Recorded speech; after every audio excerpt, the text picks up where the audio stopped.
All right, thank you, Allie. Well, he's done it again. Ron Paul wins the CPAC straw poll for the second straight year. The Texas congressman garnered 30% of the votes yesterday attending, but does it actually mean anything? Well, let's ask him himself. Congressman Ron Paul joins us live on the phone this morning. Good morning to you, Congressman. Good morning. Good to be with you. Great to have you. 30% you took home at the CPAC conference, the second straight year. The one thing we have not heard out of your mouth, like everyone else on that list, are you running for president in 2012? I haven't decided yet. I'm uncertain. There are a lot of other things for me to consider in the next month or so.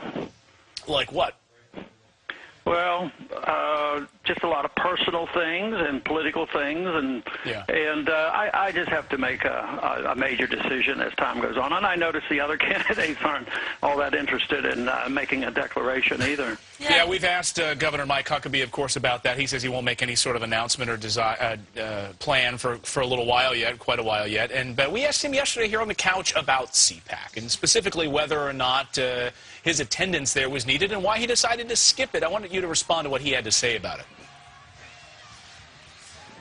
If you want to be part of the dog and pony show and the parade, and I'm not really interested right now in having everybody speculate. And the whole straw poll thing, I think it's typically a pay-for-play. If you want to pay people's registrations and then it looks like you've done something great, I just don't want to get into all that. Congressman, is Governor Huckabee wrong or right? Well, I think he does have a point. You know, there's a lot of activity there. It's not exactly a national poll. I tend to agree with that, but it's still is significant. I mean, why would a person like Mitt Romney, who seems to be getting all the attention, feel like it's very important to be there? So nobody asked him.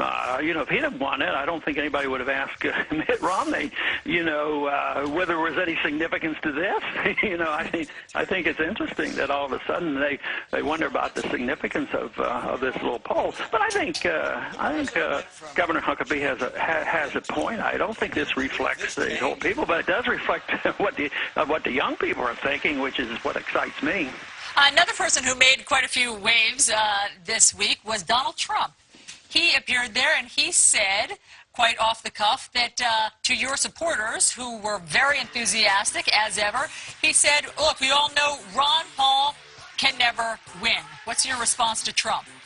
Well, you know, I remember people saying that many, many years ago when I started running, and most people give me the credit that I have run on the same position, you know, all the time I've been in politics. So whether it was in the 1970s, 80s, or the 90s, I've always said the same thing, and that is the same philosophy. So I say, well, you can't possibly win. You challenge the Republicans. You're in a Republican district, very, very conservative, and it's George Bush territory. You can't win. You can't win.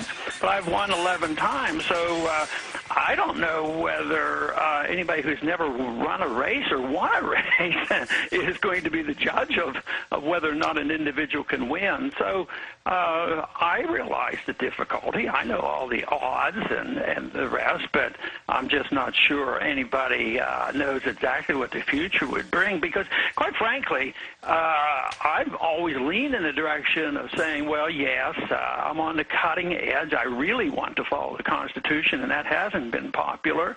And I'm always impressed on how far along we've come. I mean, who would have ever dreamed a few years ago that our monetary system would get the attention? I consider that very, very important.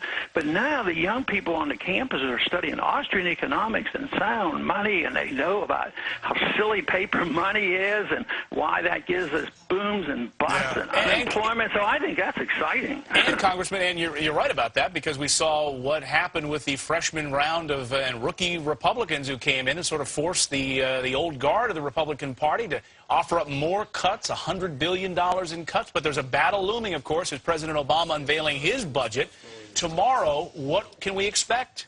Well, I think when the dust settles, we can expect that we're not going to achieve what we should be achieving. You know, I just think that it's so difficult. I look at it like it's alcoholism, and we're trying to wean people off. Have you ever heard of an alcoholic being successfully treated by saying, well, I'm going to drink one less beer today, and every day drink a little less. That's why it's not a budgetary problem. What we as a country, as a people, and maybe the next generation, your generation will have to decide, do we want a government this size that believes in welfare redistribution and government medicine and government education? Do we believe that we have to police the world? Do we believe that we have to tell you what you can eat, drink, and smoke, and how much salt you can put on your food, and how much exercise you get?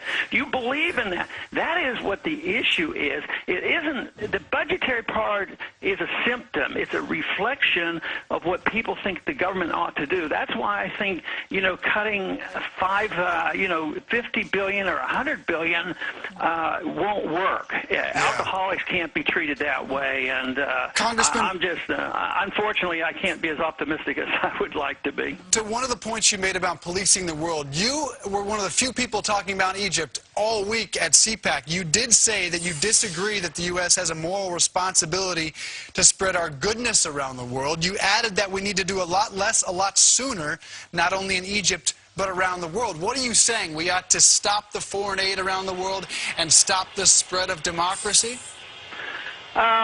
Well, no, I don't think those two go together. I said we should do a lot less. If you really want to spread the goodness of America, I said you set a good example. You can't spread goodness with force.